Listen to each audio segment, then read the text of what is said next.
فإن أصدق الحديث كتاب الله وخير الهدي هدي محمد صلى الله عليه وسلم وشر الأمور محدثاتها وكل محدثة بدعة وكل بدعة ضلالة وكل ضلالة في النار. Ma'asyiral muslimin, sidang jamaah salat Jumat yang dirahmati Allah Subhanahu wa taala. Rasulullah sallallahu alaihi wasallam senantiasa mengingatkan kita semuanya agar untuk senantiasa bersyukur terhadap nikmat-nikmat Allah Subhanahu wa taala yang Allah berikan kepada kita semuanya. Terutama sekali nikmat-nikmat yang sering sekali dilalaikan oleh manusia. Sebagaimana sabda Rasulullah sallallahu alaihi wasallam dalam hadis yang diriwayatkan oleh Imam Al-Bukhari rahimahullahu taala, ni'matani maghbunun fihima katsirun minan nas as-sihhatu wal faragh. Dua nikmat yang sering sekali dilalaikan oleh kebanyakan manusia, yaitu nikmat kesehatan dan nikmat kesempatan. Maka oleh sebab itu, marilah kita bersyukur kepada Allah Subhanahu wa taala dengan mempergunakan nikmat kesehatan dan nikmat kesempatan dengan sebaik-baiknya. Salah satunya cara mensyukuri nikmat kesehatan dan kesempatan yang Allah berikan kepada kita adalah dengan memperbanyakkan amal-amal soleh. Karena sesungguhnya jemaah dimuliakan Allah Subhanahu wa taala, memperbanyakkan amal soleh merupakan salah satu bentuk syukur kita kepada Allah terhadap nikmat-nikmat yang Allah berikan kepada kita. Maka salah satu amal soleh yang perlu kita untuk perbanyakkan, yang perlu kita berada istiqamah di dalamnya adalah dengan mengerjakan salat 5 waktu secara berjamaah. Terlebih-lebihnya itu mengerjakan salat subuh secara berjamaah. Karena kalau kita lihat jamaah dimuliakan Allah, semakin hari masjid di negeri yang kita cintai ini semakin banyak bertambah. Bahkan di setiap desa punya musalla, tempat beribadah. Akan tetapi kalau kita perhatikan, jamaah salat subuh justru semakin hari semakin berkurang, bukan semakin bertambah. Ini kenapa jamaah dimuliakan Allah Subhanahu wa taala? Barangkali salah satu penyebabnya adalah karena umat Islam hari ini kurang ilmu mereka terhadap pemahaman keutamaan-keutamaan yang telah Allah dan Rasul janjikan bagi orang-orang yang melakukan salat subuh secara berjamaah. Maka pada hari yang mulia ini, khatib akan menyebutkan beberapa keutamaan yang telah disebutkan oleh Rasulullah sallallahu alaihi wasallam dalam hadisnya bagi orang yang mengerjakan salat subuh secara berjamaah. Keutamaan yang pertama jamaah dimuliakan Allah Subhanahu wa taala adalah orang yang melakukan salat subuh berjamaah di masjid, maka dia akan mendapatkan pahala bagaikan ia salat semalam suntuk. Rasulullah sallallahu alaihi wasallam bersabda dalam hadis yang diriwayatkan oleh Imam Muslim, "Man shallal isya fi jama'atin faka'annama qama nisfal lail." Barang siapa yang salat isya secara berjamaah, maka seakan-akan ia mengerjakan salat separuh malam, setengah malam. Wa man shallal subhi fi jama'atin, dan barang siapa yang mengerjakan salat subuh secara berjamaah, faka'annama qama laila kullah, seakan-akan ia mendirikan salat semalam suntuk. Ini keutamaan yang sangat besar yang Rasulullah sallallahu alaihi wasallam kabarkan kepada kita bahwasalnya orang yang melakukan salat subuh secara berjamaah dia akan mendapatkan pahala bagaikan pahala ia salat semalam suntuk. Keutamaan selanjutnya kata Rasul sallallahu alaihi wasallam adalah bagi orang yang mengerjakan salat subuh secara berjamaah di masjid, maka ia berada di dalam jaminan Allah Subhanahu wa taala. Hadis yang diriwayatkan oleh Imam Muslim, Rasul sallallahu alaihi wasallam bersabda, man shalla salata subhi fahuwa fi dhimmatillah. Barang siapa yang salat subuh secara berjamaah, maka ia berada di dalam jaminan Allah Subhanahu wa taala. Maka tidak ada jaminan yang terbaik jamaah yang perlu kita cari, yang perlu untuk kita dapatkan dalam kehidupan kita kecuali jaminan Allah Subhanahu wa taala. Karena kata para ulama, ketika kita salat subuh berjamaah, Allah jamin kehidupan kita pada hari itu. Allah jamin rezeki kita pada hari itu. Allah jamin kebahagiaan kita pada hari itu. Bahkan orang-orang yang berusaha menyakiti orang-orang yang salat subuh berjamaah, orang-orang yang berusaha menyakiti orang-orang yang salat subuh berjamaah, maka dia akan dikejar oleh Allah Subhanahu wa taala dan Allah lemparkan api neraka kepadanya. Maka dahulunya seorang pemimpin yang sangat zalim yang dikenal dengan Hajjaj bin Yusuf, pemimpin yang sangat zalim, yang sangat mudah membunuh rakyatnya. Rakyatnya salah sedikit dia bunuh, begitu mudah baginya membunuh. Pada suatu ketika seorang rakyatnya ingin dibunuh, kemudian Al-Gujonya bertanya kepadanya, apakah engkau salat subuh tadi? Maka ia menjawab, ya, saya tadi salat subuh. Kemudian ia katakan, tadi saya salat subuh secara berjamaah. Kemudian Al-Gujonya berkata kepada Hajjaj bin Yusuf, wahai pemimpin, sesungguhnya laki-laki ini tadi salat subuh berjamaah di masjid. Bagaimana kita bunuh dia? Karena ia berada di dalam jaminan Allah Subhanahu wa taala. Maka Hajjaj pun berkata kepadanya, lepaskan ia, karena ia berada di jaminan Allah Subhanahu wa taala.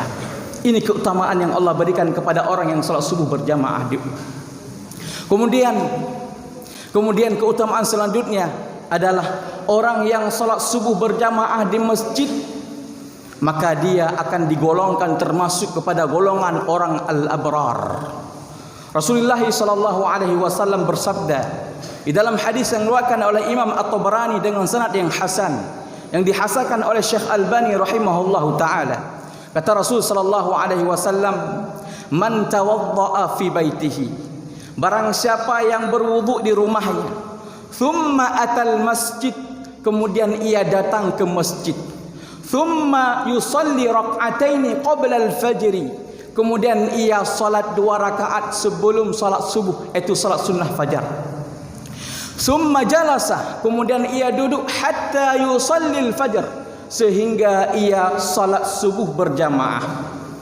Kemudian thumma kharaja minal masjid, kemudian ia keluar dari masjid, kutibat lahu salatun fil abrar, maka dituliskan, ditetapkan kepadanya pada hari itu salat seperti salatnya al-abrar.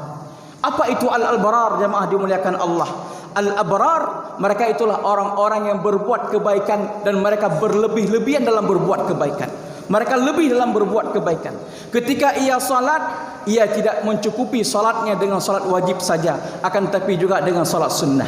Ketika ia berpuasa, dia tidak mencukupi dengan puasa Ramadannya saja, dan dia juga puasa sunnah. Itulah al-abrar yang Allah Subhanahu wa taala gambarkan di dalam Al-Qur'anul Karim, innal abrara lafi na'im, sesungguhnya orang-orang yang berbakti berada di dalam kenikmatan. Alal araik yang durun, di atas dipan-dipan mereka saling melihat.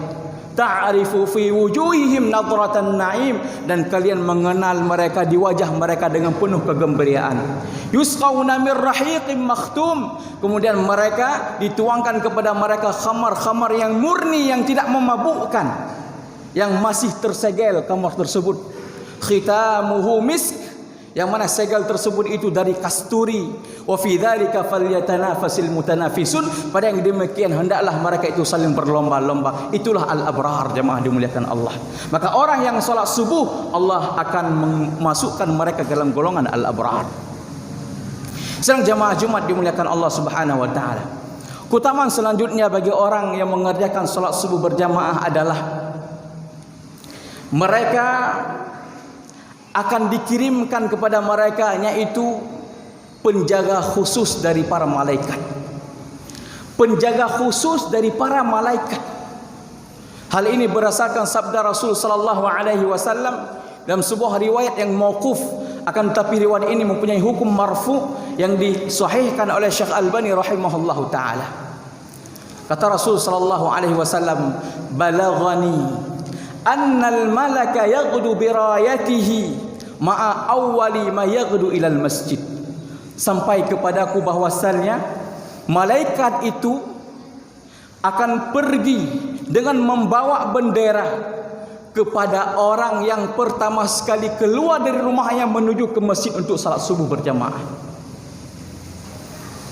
Dan apabila ia salat, maka malaikat itu berdiri di sampingnya dan menjaganya daripada syaitan-syaitan sampai ia kembali ke rumahnya. Juga kata Rasul sallallahu alaihi wasallam, telah sampai kepadaku juga bahwasanya syaitan itu keluar juga membawa bendera-bendera, yang mana bendera-bendera tersebut dia akan menggoda orang-orang yang pertama sekali keluar dari rumahnya, dia menuju ke pasar.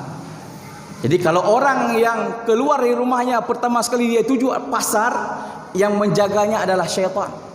Akan tapi kalau ia keluar dari rumahnya di pagi hari, yang dia tuju adalah masjid untuk salat subuh berjamaah, yang menjaga mereka itu adalah para malaikat. Maka ini keutamaan yang diberikan kepada orang-orang yang senantiasa melakukan salat subuh secara berjamaah. Kemudian jemaah dimuliakan Allah Subhanahu wa taala, keutamaan yang lainnya yang Rasulullah sallallahu alaihi wasallam kabarkan tentang orang-orang yang salat subuh berjamaah, bahwasannya mereka dijanjikan dengan surga Allah Subhanahu wa taala. Di dalam hadis yang diriwayatkan oleh Imam Bukhari dan Muslim, Rasulullah sallallahu alaihi wasallam bersabda, "Man shallal bardaini dakhalal jannah." Barang siapa yang menjaga dua salat di waktu dingin, kata para ulama, salat asar dan salat subuh, dakhalal jannah, maka dia akan masuk syurga. Bahkan bukan hanya syurga yang akan Allah berikan kepada mereka, juga Allah akan jauhkan mereka dari neraka. Dalam hadis yang diriwayatkan oleh Imam Muslim, Rasulullah sallallahu alaihi wasallam bersabda, "La yalijan nar ahadun man sabla qabla tulu'isy syamsi wa qabla ghurubiha." Tidak akan dimasukkan ke dalam neraka seorang pun barang siapa yang menjaga salat sebelum terbitnya matahari, salat subuh, dan salat sebelum terbenamnya matahari, yaitu salat asar. Ingat jamaah dimuliakan Allah, lihatlah begitu besar keutamaan bagi orang-orang yang datang ke masjid di pagi hari untuk melakukan salat subuh berjamaah. Bahkan dalam hadis yang lain sangat dahsyat, ketika kita keluar rumah kita dalam keadaan gelap gulita, kegelapan tersebut nanti pada hari kiamat akan diganti oleh Allah dengan cahaya yang sempurna. Rasulullah sallallahu alaihi wasallam bersabda dalam hadis yang diriwayatkan oleh Imam Abu Dawud dan At-Tirmidzi yang dihasankan oleh Syekh Albani rahimahullahu taala, kata Rasul sallallahu alaihi wasallam, "Basyiril masyaina minadh dhulami ilal masajid." Berikan kabar gembira kepada orang-orang yang pergi di pagi hari dalam keadaan gelap, yang mana mereka pergi ilal masajid, pergi ke rumah-rumah Allah. Apa kabar gembiranya? Kata Rasul sallallahu alaihi wasallam, binuril ladzi, dengan cahaya yang sempurna nanti akan Allah berikan kepada mereka pada hari kiamat. Cahaya yang sempurna yang akan Allah berikan kepada mereka pada hari kiamat. Orang-orang yang berjalan di pagi hari dalam keadaan gelap gulita menuju ke masjid, mereka salat subuh berjamaah di masjid. Adapun orang-orang yang tidak mau salat subuh berjamaah di masjid dan berharap akan mendapatkan cahaya dari Allah Subhanahu wa taala nanti pada hari kiamat, karena cahaya ini hanya diberi kepada orang-orang yang salat subuh berjamaah di masjid. Maka apalagi yang kita tunggu jamaah dimuliakan Allah? Kenapa kita masih malas pergi ke masjid salat subuh berjamaah di masjid? Bukankah Rasulullah sallallahu alaihi wasallam mengancam orang-orang yang tidak pergi salat subuh di masjid? Rasulullah sallallahu alaihi wasallam bersabda, ketika disebutkan seseorang dia itu tidur di malam hari dan ia terbangun sudah di pagi hari, sudah lewat waktu subuh kepadanya, apa kata Rasulullah? Dzakar rajul bala syaitan fi udhunih. Orang itu telah dikencingi oleh syaitan ke dalam telinganya. Para ulama menafsirkan kalimat dikencingi oleh syaitan dalam telinganya ada 3 tafsir. Maksud yang pertama kata para ulama, ia telah diejek, direndahkan oleh syaitan. Subhanallah. Seorang muslim direndahkan oleh syaitan karena ia tidak bangun subuh untuk salat subuh berjamaah. Diejek oleh syaitan. Padahal kita ketahui inna syaitana lakum aduwwum mubin. Syaitan itu musuh kita yang nyata. Makna yang kedua kata para ulama, mana syaitan itu menjadikan telinga orang-orang yang tertidur di pagi hari itu tidak salat subuh tempat mereka untuk buang hajat, tempat mereka kencing, tempat mereka buang air besar. Tafsir yang ketiga kata para ulama, maksud bala fi udhuni adalah mereka akan ditulikan oleh Allah Subhanahu wa taala sehingga ketika datang kebenaran kepada mereka, mereka tidak menerimanya, tidak mau dengar. Ketika datang nasihat pada mereka, mereka mengabaikan nasihat, tidak mau mereka dengar. Itulah maksud kalimat tersebut, jemaah dimuliakan Allah. Kemudian jemaah dimuliakan Allah Subhanahu wa taala, yang sangat menyedihkan sekali apa yang pernah dikisahkan oleh seorang ulama, bahwasanya pada suatu ketika seorang Palestina bertemu dengan seorang Yahudi. Kemudian orang Palestina tersebut berkata kepada orang Yahudi itu, "Wahai Yahudi, sesungguhnya suatu saat kami akan memerangi kalian dan kami akan usir kalian daripada negeri kami ini." Maka orang Yahudi itu menjawab, "Dari mana engkau tahu itu?" Maka jemaah dimuliakan Allah, orang Muslim Palestina ini menjawab, "Kami tahu dan kami yakin sekali karena Rasul kami memberitahu kepada kami, yang mana suatu ketika nanti kalian akan memerangi Yahudi sehingga mereka bersembunyi di belakang pohon dan belakang batu. Sampai-sampai batu dan pohon tersebut berkata kepada orang Muslim itu, 'Ya Muslim, ya Abdullah, warai Yahudi ta'al faqtul.' Wahai Muslim, wahai Abdullah, di belakang saya ada Yahudi, kesini bunuhlah dia." Apa kata orang Yahudi tersebut? "Benar, apa yang kamu katakan itu benar. Di dalam kitab kami pun benar dan ada disebut itu." Kemudian orang Muslim itu berkata, "Lalu kenapa engkau tidak segera keluar dari negeri kami?" Maka ia berkata, "Ingat wahai Muslim, ingat, sesungguhnya orang Muslim yang akan mengusir kami nanti dari tanah suci Palestina ini adalah orang Muslim yang nanti salat subuh mereka seperti salat Jumat. Orang Muslim yang akan mengusir kami nanti adalah orang Muslim yang salat subuh mereka, hadir mereka ke masjid bagaikan salat Jumat." Maka kalau kita ingin melihat kapankah Islam ini akan jaya, maka lihatlah di salat subuh. Kalau saf-saf salat subuh sudah penuh seperti hari ini kita salat Jumat, insya-Allah Islam akan kembali jaya di bumi Allah ini. Maka jemaah dimuliakan Allah, kalau kita tidak mampu memberi yang terbaik untuk Islam, menolong Islam, janganlah kita menjadi orang yang melemahkan Islam disebabkan karena kita tidak mau datang ke masjid untuk melaksanakan salat subuh berjamaah. Mudah-mudahan khutbah pada hari yang berbahagia ini bermanfaat untuk diri khatib pribadi dan seluruh kejamaah yang hadir rumah Allah yang mulia ini. Aqulu qauli hadza wa astaghfirullah li wa lakum wa lisail muslimin fastaghfiruhu innahu huwal ghafurur rahim.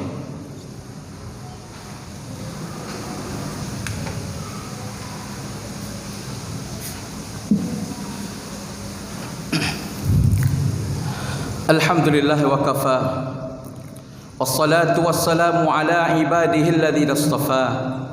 Asyhadu an la ilaha illallah wahdahu la syarika lah wa asyhadu anna Muhammadan abduhu wa rasuluh. Ya ayuhan nas, usi nafsi wa iyyakum bi taqwallah faqad fazal muttaqun.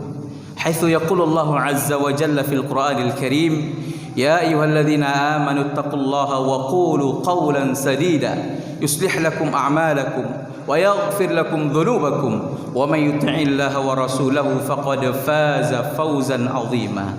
إن الله وملائكته يصلون على النبي يا أيها الذين آمنوا صلوا عليه وسلموا تسليما اللهم اغفر للمسلمين والمسلمات والمؤمنين والمؤمنات الأحياء منهم والأموات برحمتك يا أرحم الراحمين ربنا لا تزغ قلوبنا بعد إذ هديتنا وهب لنا من لدنك رحمة إنك أنت الوهاب ربنا إنا ظلمنا أنفسنا وإن لم تغفر لنا وترحمنا لنكونن من الخاسرين ويا مصرف القلوب صرف قلوبنا على طاعتك ويا مقلب القلوب قلب قلوبنا على دينك يا رحمن يا رحيم ربنا آتنا في الدنيا حسنة وفي الآخرة حسنة وقنا عذاب النار وصلى الله وسلم على محمد وعلى آله وصحبه أجمعين أقيموا الصلاة